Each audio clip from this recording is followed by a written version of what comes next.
नमस्कार सभी साथियों को। मैं रवि बघेल आपके अपने YouTube चैनल वोल 4 कंपटीशन फिर स्वागत करता हूँ। साथियों कैसे आप सब लोग, उम्मीद करता हूँ सब लोग ठीक ठाक होंगे और अपने अपनी पढ़ाई में अस्त व्यस्त मस्त जिंदा आपसे लग रहे होंगे। तो साथियों आज एक बहुत ही बड़ा खुशी का दिन है और साथ साथ में खुशी के साथ साथ थोड़ा सा दुख की भी बात है। आज की वीडियो में आज हम बात करने वाले हैं यूपी पुलिस कांस्टेबल 2023-24 भर्ती के बारे में। आज हम पूरा सारांश जानेंगे, पूरा सब कुछ जानेंगे। एक नोटिफिकेशन आउट हुआ है जिसमें अभी फिलहाल बहुत चर्चे में चल रहा था मामला कि 11 फरवरी को एग्जाम होगा। सारा कुछ बात करेंगे अभी इसके बारे में, एग्जाम होगा या नहीं होगा, या ओवर एज जो एज है उसके बारे में बात करने वाले हैं। ठीक है, तो सबसे पहली बात मैं बता दूं, जो पद जो निकले हैं पूरा स्टेप बाय स्टेप बात करेंगे। भर्ती मतलब फॉर्म से लेकर ज्वाइनिंग तक का पूरा प्रोसेस बात करेंगे इसमें, और जो नोटिफिकेशन जारी हुआ उसके माध्यम से हम पूरा समझाने की कोशिश करेंगे। ठीक है, तो देखो कुल पद जो है 60,244 पद हैं और ये जो पद है वो अब तक की क्या सबसे बड़ी भर्ती है। यूपी पुलिस की भर्ती जो है, जो सेना भर्ती जो होती है, यानी जो सेना कैटेगरी में आती है आप लोग, तो उस कैटेगरी की जो भर्ती है सबसे बड़ी भर्ती है और ये कह सकते हो देश की सबसे बड़ी भर्ती है। अभी तक का रिकॉर्ड है कि अभी तक इतनी बड़ी भर्ती अपने उत्तर प्रदेश में अपने किसी भी वैकेंसी, कोई वैकेंसी नहीं आई सेना से जुड़ी हुई। ठीक है, तो इससे पहले जो भर्ती आई थी बड़ी, अब तक का जो रिकॉर्ड था भर्ती पुलिस में, तो वो था आपको 49,568 था, जो कि 2018 में आई थी। ठीक है, तो इसके साथ बात करें कि जनरल के लिए जो पोस्ट है वो 24,102 दे रखी है, ईडब्ल्यूएस के लिए 6,024 है, ओबीसी की अगर बात करें तो ओबीसी में 16,264 पद हैं। इसके बाद में एससी के लिए 12,650 है और एसटी के लिए 1,204 है।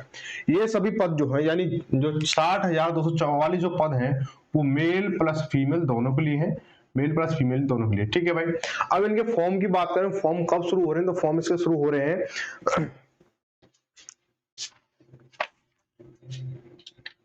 इनके फॉर्म शुरू हो रहे हैं 27 दिसंबर से शुरू हो रहे हैं। फॉर्म भरने की जो एप्लीकेशन फॉर्म भरने की जो डेट है वो जो है 27 दिसंबर 27/12/2023 से आपकी 16 जनवरी या 16 जनवरी 2024 है। ठीक है, अगर आपको थोड़ा सा भी ध्यान हो, अगर आप हमारे रेगुलर स्टूडेंट हो, आप अगर हमारी वीडियो को क्लास को डेली देखते हो, तो आपको पता होगा कि आज से लगभग 10 या 12 दिन पहले मैंने आपको बता दिया था, जब तक कि कोई भी यहाँ पे ऐसा कोई भी वो नहीं था, चर्चा का विषय नहीं बन रहा था कि नोटिस जारी हुआ है कि अखबार में कटिंग ये आ गई कि 11 तारीख का पेपर है, 11 फरवरी का पेपर है, तो ऐसा कुछ भी नहीं। उससे पहले मैं आपको बता दिया था कि यूपी पुलिस की वैकेंसी आने वाली 62,000 कुछ की बात चल रही थी, लेकिन क्या वैकेंसी का तो चेंज हुआ है, लेकिन साथ में क्या बोला था मैंने कि आपको दिसंबर के अंतिम सप्ताह में, जनवरी के पहले वीक में आपको क्या होगा, आपको नोटिफिकेशन देखने को मिल जाएगा। तो यहाँ पे ये बात जो है आपको पता चल गई होगी। और कुछ बच्चे क्या कमेंट करेंगे कि सर ये क्या जानकारी है क्या नहीं, तो बेटा उसको आप चाहो तो पीछे देख सकते हो, आज से 10-12 दिन का पहले वीडियो है। ठीक है, तो आपको जो दिसंबर का अंतिम सप्ताह में आपको क्या देखने को मिल चुका है और आपको फॉर्म भर जाए। ठीक है, 27 तारीख को आपको फॉर्म चालू होंगे, 16 तारीख को भर दी जाएंगे। ओवरऑल क्या होगा, आपको 4-3 ठीक है 5 और 16 21 दिन आपको देखने को मिलेंगे। ठीक है, 21 दिन आपको क्या है फॉर्म देखने को मिलेंगे। यहाँ पे थोड़ा सा चिंता का विषय ये है कि भर्ती बोर्ड ने अनुमानित जो कैंडिडेट हैं वो 25 लाख आंके हैं और दिन दिए हैं 21। ठीक है, पिछली भर्तियों में देखा जाए तो 20, 22, 23 या 27 लाख किसी भर्ती में 27 लाख फॉर्म थे और वहां 1 से 1.5 महीने टाइम होता, तो वहां पर भी क्या है जो साइड वो क्रैश हो जाती थी। मुझे नहीं लगता कि जो 21 दिन की जो ड्यूरेशन है उसमें आपके फॉर्म फिल हो जाएंगे, क्योंकि पर डे क्या है, पर डे अगर देखा जाए तो 1 लाख से भी ज्यादा बच्चे आ रहे हैं, यानी 25 लाख का आंकड़ा लगाया तो लगभग 27-28 लाख पहुंच जाएगा, आराम से पहुंच जाएगा। तो अब इसमें क्या होगा, हमारा 21 दिन में तो संभव नहीं लग रहा है। ठीक है, अब बात करें इसकी आयु के बारे में बात कर लें। जो आयु है वो दे रखी है इसकी। बेटा आयु, सबसे बड़ी दुख की वाली बात जो मैं बोल रहा था, वो सबसे बड़ी दुख वाली बात ये है कि आपको आयु सीमा में छूट नहीं दी गई है किसी माध्यम से, ना आपको एक्स्ट्रा छूट नहीं दी गई है कोई भी। ठीक है, आपको चाहे कोविड रहा हो या पिछले 5 साल से मतलब भर्ती नहीं आई हो, या फिर कोई भी हमारे माननीय जो मुख्यमंत्री जी उन्होंने घोषणा की थी कि प्रति वर्ष 30,000 जो वैकेंसी है हम किसको निकालेंगे, कांस्टेबल की निकालेंगे, और 3,000 जो वैकेंसी है वो एसआई की निकालेंगे, यानी 30,000 प्रति वर्ष जो किसकी निकलेंगी, कांस्टेबल की निकलेंगी, और 3,000 आपकी एसआई की प्रति वर्ष निकलेंगी। ना तो वो सिद्ध हुआ, ना कोई ये जो छूट दी गई, तो ये बहुत ही चिंता का, बहुत ही दुखद एक विषय है। ठीक है, इसके बारे में बात करें, जो इनकी एज है वो ली गई है 18 से 22 ली गई है, जनरल की बात ली गई है, ठीक है। इसके साथ में जो किया गया है ये मेल के लिए है, मेल के लिए है, ठीक है, मेल के लिए है। और ये इसके साथ में आपको जो रहेगा वो एज जो एज रिलैक्सेशन रहेगा OBC OBC OBC SC OBC SC और एसटी वालों के लिए आपको 5 वर्ष का रहेगा, ठीक है, 5 वर्ष का रहेगा। वहीं महिलाओं की बात करें, फीमेल कैंडिडेट की बात करें, फीमेल कैंडिडेट की वो 18 से 25 ली गई है, 18 से 25 ली गई है। क्या अब ऐसे ही क्या इनके साथ में 5 वर्ष का छूट रहेगा। जो महिलाएं जो फीमेल कैंडिडेट है जो आपके ओबीसी एससी एसटी से बिलोंग करते हैं उनको 18 से 25 तो है, साथ में क्या है 5 वर्ष तक छूट रहेगी, यानी आप 30 वर्ष तक की जो महिला कैंडिडेट है वो आप फॉर्म भर सकते हो, ठीक है। और मोटा मोटा इसमें देखा जाए, मोटा मोटा पूरा पूरा देखा जाए तो अब क्या है इसमें आपको जो दे दिया है वो बोला गया है कि आपको जो जो पुरुष हैं उनको जो पुरुष कैंडिडेट है उनका 2 जुलाई 2001 से 2001 से और 1 जुलाई 2005 के बीच में जन्म हुआ हो, ठीक है। पूरा माजरा यहाँ पे ये है कि आपका जो भी कैंडिडेट, जनरल के लिए बात की गई है 2 जुलाई 2001 से लेकर 1 जुलाई 2005 के बीच में जन्म हुआ हो। महिलाओं की बात की जाए तो महिलाओं के लिए बोल रखा है कि 2 जुलाई 1998 से 1998 और 1 जुलाई 2005 के बीच में जन्म हुआ हो वही महिला भर सकते हैं। जनरल वालों की बात हो रही है, प्लस जो भी ओबीसी एससी एसटी वाले जो बच्चे हैं वो इनके साथ में 5 वर्ष जोड़ लेना, ठीक है। वही आगे बढ़ते हैं।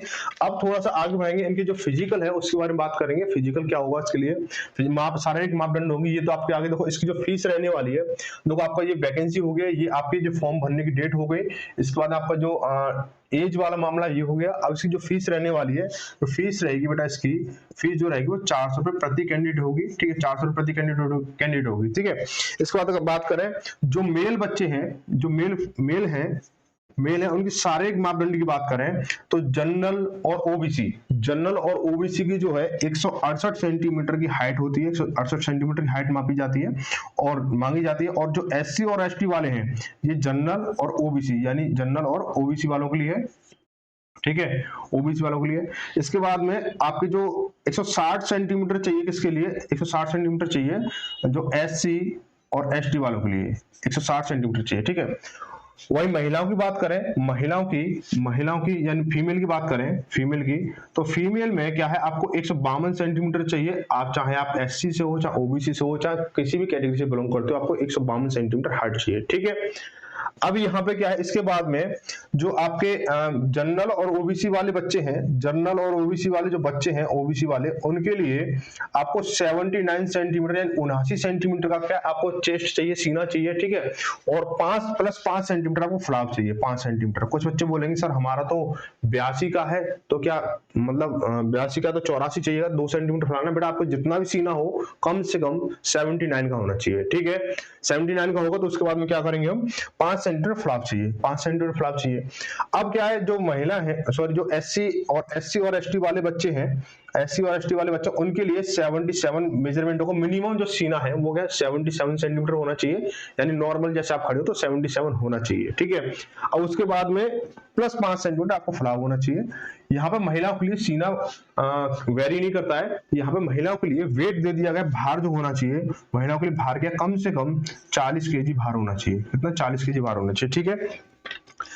आगे बात करते हैं, रनिंग की बात करते हैं। रनिंग में क्या है आपको, मेल के लिए आपको 4.8 किलोमीटर यानी 4800 मीटर की दौड़ना है, आपको 25 मिनट में दौड़ना है, कितना 25 मिनट में दौड़ना है, ठीक है भाई। इसके बाद जो महिला है, जो फीमेल कैंडिडेट है, उनको 2.14 किलोमीटर दौड़ना है और आपको इसको 14 मिनट में दौड़ना है, कितना 14 मिनट में, ठीक है, यानी 2400 मीटर दौड़ेंगे 14 मिनट में, ठीक है। यहाँ पर महिलाओं के लिए या पुरुष के लिए कोई भी जनरल, ओबीसी, एससी, एसटी या ईडब्ल्यूएस कोई भी कोटा नहीं होता है। आपको ये सभी के लिए क्या, चाहे आपको जनरल कैटेगरी से हो या किसी भी कैटेगरी से हो, जो मेल है, मेल के लिए क्राइटेरिया यही है कि 4800 मीटर दौड़ना है 25 मिनट में, और फीमेल के लिए क्या है 24 किलोमीटर दौड़ना है 14 मिनट में, ठीक है। लेकिन पहले एक 2013 या 2012-13 में एक वैकेंसी आई थी, उसमें क्या था, ये रूल थोड़ा चेंज था। उसमें था कि आप अगर 20 मिनट से पहले दौड़ गए, उसमें नंबरिंग सिस्टम था, उसमें रनिंग का नंबरिंग सिस्टम था, तो वहां पे क्या था, कि अगर आप 20 मिनट से, जैसे ऐसे था कि 48 मीटर की दौड़ है, मैं 2013 वाली वैकेंसी बता रहा हूँ, 4800 किलोमीटर की, सॉरी 48 मीटर की दौड़ है। अगर आपने 20 मिनट से पहले किया, यानी 15 से आपने 20 मिनट में दौड़ लगाई, तो आपके 100 नंबर मिलेंगे उसके, उस रनिंग के। उसके बाद में अगर आपने 20 से 25 मिनट के बीच में लगाई तो आपको 80 नंबर मिलेंगे, ठीक है।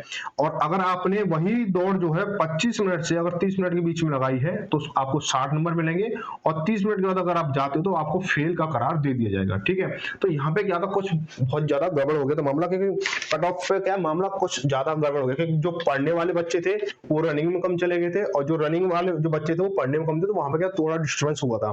तो ये मामला कुछ हाईलाइट भी होता, तो इस वजह से क्या इनको क्या सिर्फ फेल पास पे दे दिया कि आपको ओवरऑल 25 मिनट और ओवरऑल 14 मिनट महिलाओं के लिए, ठीक है।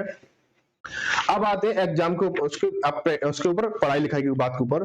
तो यहाँ पे बात करें इसका जो सिलेबस जो रहेगा, मैं इसको थोड़ा हटा देता हूँ।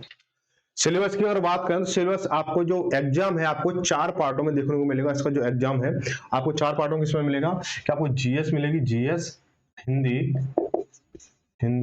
मैथ और रीजनिंग, ठीक है भाई, रीजनिंग मिलेगी। आपको जीएस के जो क्वेश्चन मिलेंगे इसमें आपको 37 क्वेश्चन जीएस के मिलेंगे, ठीक है, 37 जीएस के मिलेंगे, 38 आपको हिंदी के मिलेंगे, और 20 क्वेश्चन आपको मैथ के देखने को मिलेंगे, और 55 क्वेश्चन आपको रीजनिंग के देखने को मिलेंगे। तो इसमें क्या आपको टोटल ऑफ क्वेश्चन नंबर कितना 150 रहेगा, टोटल 150 क्वेश्चन नंबर रहेंगे, और टोटल पूर्णांक जो है 300 नंबर का होगा, यानी एक क्वेश्चन 2 नंबर का होगा, और टोटल जो पूर्णांक होगा 300 नंबर का होगा। अब नेगेटिव मार्किंग कितनी होती है, अब नेगेटिव मार्क कुछ बच्चे कंफ्यूज हो जाते हैं कि 1/4 की होती है, 0.5 की होती है। तो समझना बात को कि इसमें 1/4 की नेगेटिव मार्किंग होती है। कहने का मतलब अगर यहाँ पे आपके 2 नंबर का एक क्वेश्चन है और इसको मैं 1/4 करूं तो 2 दूनी 4 हो गया, यानी 1/2 को हम क्या लिख सकते हैं, 0.5 लिख सकते हैं। यानी समझ की बात को, या तो 1/4 बोल लो या 0.5 की नेगेटिव मार्किंग बोल लो। कहने का मतलब अगर आपने 4 क्वेश्चन आपने गलत कर दिए तो आपका एक क्वेश्चन आपका गलत हो जाएगा, ठीक है। इसके साथ में बात करें आगे, ये हो गया। अब देखो यहाँ पे नॉर्मलाइजेशन वाला मैटर होगा या नहीं होगा, नॉर्मलाइजेशन होगा या नहीं होगा। नॉर्मलाइजेशन की बात करें तो देखो, जब पहले एक नॉर्मलाइजेशन का नोटिस आया था उसमें बोला गया था अगर जो पेपर जो है, पेपर 2 या 2 से अधिक सिफ्टों में हुआ, 2 या 2 से अधिक सिफ्टों में होता है तो आपको नॉर्मलाइजेशन का रूल फॉलो होगा। एक नॉर्मलाइजेशन का रूल दे रखा था, और उसमें साथ में ये दे रखा था जैसे एसएससी और यूपी ट्रिपल एस सी जो नॉर्मलाइजेशन करते हैं उन बिहाफ पे क्या नॉर्मलाइजेशन होगा। पहले क्या है, यूपी पुलिस का नॉर्मलाइजेशन कुछ अलग तरीके से होता था, लेकिन यहाँ पे क्या कुछ ऐसे दे दिया कि एसएससी और यूपी ट्रिपल एस सी जो नोटिफिकेशन करा नॉर्मलाइजेशन करते हैं उस बिहाफ पे क्या इसका नॉर्मलाइजेशन होगा, ठीक है। तो ये तो बात ये है कि आपका अगर 2 या 2 से अधिक पाली में अगर एग्जाम हुआ तो आपको नॉर्मलाइजेशन होगा ही होगा। और अभी तक जो बात चल रही थी, चर्चा में जो विषय चल रहा था 11 फरवरी को एक ही दिन और एक ही शिफ्ट में पेपर कराने की, तो बेटा ऐसा मुझे तो संभव नहीं लगता है। अगर शासन अगर अपडेट हो गया हो, या फिर अपने प्रशासन अपडेट हो गया हो, या अपने स्कूल या अपने विद्यालय, ठीक है, यूनिवर्सिटी, जो भी जितनी भी चीजें अगर अपडेट हो गई है तो एक पाली में पूरे बच्चों का, पूरे प्रदेश के बच्चों का हो सकता है, ठीक है।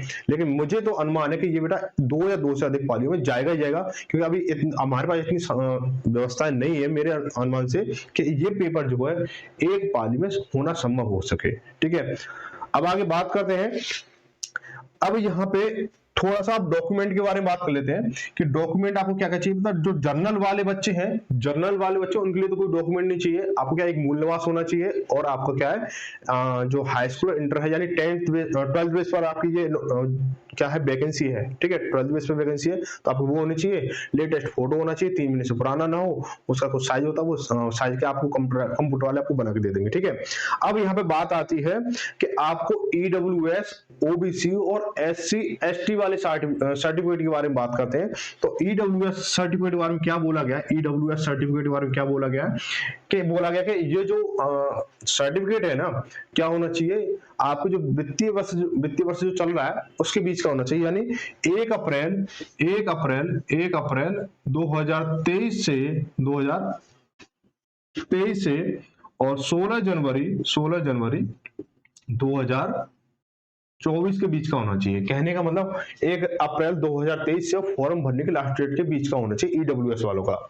अब यहाँ पे बात करें ऐसे ओबीएस क्यों, ओबीसी और एससी और एसटी वालों का क्या है, यहाँ पे दे रखा है कि यही सेम चीज दे रखी है 1 अप्रैल 2023 से और 16 जनवरी 2024 के बीच का होना चाहिए। जो ईडब्ल्यूएस सर्टिफिकेट है या ओबीसी सर्टिफिकेट है, एससी एसटी जो भी सर्टिफिकेट है आपके 1 अप्रैल 2023 से 16 जनवरी 2024 के बीच का होना चाहिए। इससे पुराना ना हो और इसके बाद का तो लेंगे नहीं, मतलब ही नहीं रहेगा भाई। 17 जनवरी का बनवा लेना कोई मतलब नहीं रहेगा, 5 साल बाद उसका आएगा, यूज होगा, लेकिन फिर भी दोबारा बनवाना पड़ेगा। ठीक है, यहाँ पे क्या है, जो पहले क्या था, डॉक्यूमेंट जो है आपके डायरेक्टली अपलोड हो जाते, जैसे आप कंप्यूटर सेंटर पर गए या फॉर्म भरे जाते, वहां अपने डॉक्यूमेंट ले गए, वहां पे स्कैन कराया, सीधे अपलोड कर दिए।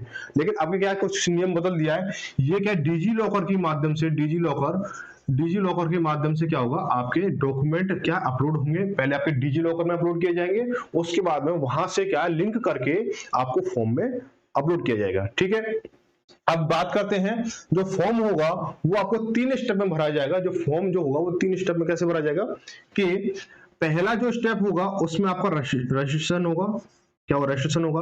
दूसरे स्टेप में आपको क्या होगी, फीस भरी जाएगी। तीसरे स्टेप में आपको क्या होगा, फॉर्म भरा जाएगा। तो यहाँ पे क्या है, थोड़ा सा ऊपर नीचे कर दिया। पहले क्या था, रजिस्ट्रेशन होता था, फिर फॉर्म भरा जाता था, फिर फीस कटती थी पहले पिछली भर्तियों के हिसाब से, लेकिन यहाँ पे सारा कुछ अलग चीजें हो गई है। ठीक है, अभी क्या एक दो चीज और इंपोर्टेंट दे रखी है कि यहाँ पे क्या है, भर्ती बोर्ड ने एक और नोटिस में एक चीज बात और बोली है कि अगर जो भी कैंडिडेट, क्या कुछ बच्चे चालाकी करते थे, जैसे चालाकी क्या करते थे कि मान लो कि मेरा दूर सेंटर जो दूर ना जाए, पास आ जाए, तो एक या दो, मतलब एक से अधिक फॉर्म भर देते, दो फॉर्म भरती है, मान लो पास आ जाए तो उसमें भर लेंगे, या कोई और भी लॉजिक हो सकता है, कुछ भी लॉजिक हो सकता है। ठीक है, अपना अपना मत है, अपना अपना विचार है, 2 फॉर्म भरने का क्या मतलब होता है, वैसे मेरे साथ तो गलत है। 2 फॉर्म भरने का मतलब तो कोई मतलब ही नहीं निकलता है। तो भर्ती बोर्ड ने साफ साफ बोला गया है कि जो बच्चा एक भरेगा, फॉर्म जो है एक भरेगा, वो क्या सर्वमान्य होगा, यानी वो तो सदा सुख सदा सहाय वाला मामला है कि एक फॉर्म भरेगा तो वो तो फ्री हो गया। लेकिन जो दूसरा जो बच्चा, एक का बच्चा क्या है, जो फॉर्म भरेगा वो एक से अधिक फॉर्म भरता है, जैसे उसने एक फॉर्म भर दिया, ठीक है, जैसे एक फॉर्म भर दिया और दूसरा भर दिया उसने, तो इस वाले को कैंसिल कर देगी, इस वाले को मानेगी। किसी बच्चे ने क्या किया, 3 फॉर्म भर दिए, तो इन 2 को कैंसिल कर देगी, लास्ट वाले को मानेगी। ठीक है, और साथ में ये भी बोला गया है कि अगर उनके मन में आ गया या उनके मूड में आ गया या उन्होंने मूड बना लिया कि इस बच्चे को तो बाहर निकाल दो, ये बच्चा क्या ज्यादा उतावला है, ज्यादा मन चला है, तो उसको क्या बाहर करो, कि इसको तो घर में ही सेंटर चाहिए, तो इसको क्या बिल्कुल बाहर कर दो। ठीक है, तो आप ऐसी गलती ना करें बिल्कुल भी कि एक फॉर्म से अधिक फॉर्म भरें, नहीं तो आपको बेटा चला जाएगा। 5 पंचवर्षीय योजना सीधी सीधी। अब तो यूपी पुलिस की भर्ती जो है, यूपीएसआई भी ऐसा सीन हो गया, यूपी पुलिस भी ऐसी सीन हो गई। ठीक है, तो यहां तक बात आई। अब बात करते हैं इसकी जो परीक्षा होगी वो किस में होगी, किस फॉर्म में होगी।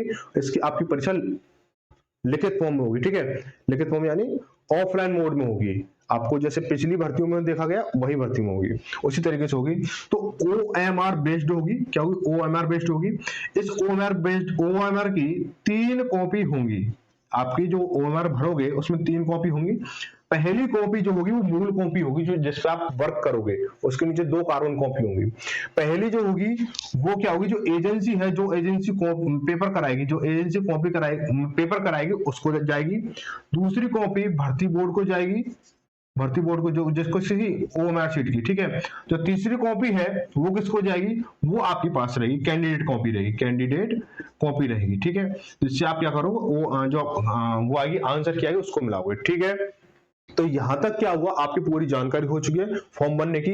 अब क्या करना है आप लोगों को, सबसे पहला काम ये करना है, जो भी बच्चा ओबीसी, एससी, एसटी या ईडब्ल्यूएस वाले हैं, वो अपना फॉर्म भरने से पहले, अभी तो 27 तारीख को फॉर्म भरे जाएंगे, तो 27 तारीख से पहले क्या करना है आपको, आपने जहां पे भी जितने भी जनसेवा केंद्र है या आप जहां पे भी आपके बनते हो आपके क्षेत्र में, जो जाति प्रमाण पत्र है उनको क्या अप्लाई कर दें, ताकि नए मिल जाए और जल्द से जल्द तैयार हो जाए। ठीक है, अब बात करते हैं इसकी कि क्या 11 फरवरी को एग्जाम होगा, क्या 11 फरवरी को एग्जाम होगा। तो बेटा अभी तक जो है जितने भी नोटिस मतलब हुआ, आज की डेट का जो ऑफिशियल नोटिस जारी हुआ है, उसको अभी तक कोई कहीं पे भी एक पॉइंट ऐसा नहीं है कि एग्जाम की डेट दे रखी हो।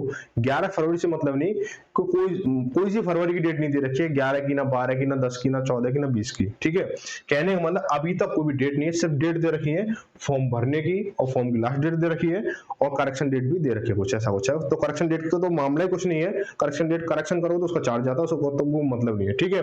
तो यहाँ तक अभी जो तैयारी क्या है, तन मन धन से शुरू कर दें, जितना भी एफर्ट है लगा लेना, फिर तैयारी, एग्जाम तो होना ही होना है, ठीक है, एग्जाम होना है। तो इसलिए क्या करो, आप जो है तैयारी जुटे रहें। जो बच्चे मैथ की तैयारी कर रहे हैं वो और एसडीआर को लगा रहे हैं, उसकी क्या हमारे चैनल पर चैप्टर वाइज क्या है आपको प्ले लिस्ट सेक्शन दिया गया है, तो वहां पे आप पूरे चैप्टर को यूपी पुलिस भर्ती के सिलेबस के अनुसार आपको पूरा अपलोड है, वहां पे chapter wise free of cost वहां पर कर सकते हो। एक एक क्वेश्चन का सॉल्यूशन है, बहुत अच्छे और नए तरीके से approach method, logical method, short tricks, सारा कुछ और बेसिक कंसेप्ट सारा कुछ वहां पे सिखा रखा है। तो ऐसे ही सारी चीजें वहां पे अपडेट है, तो वहां पे आप जाकर विजिट कर सकते हो।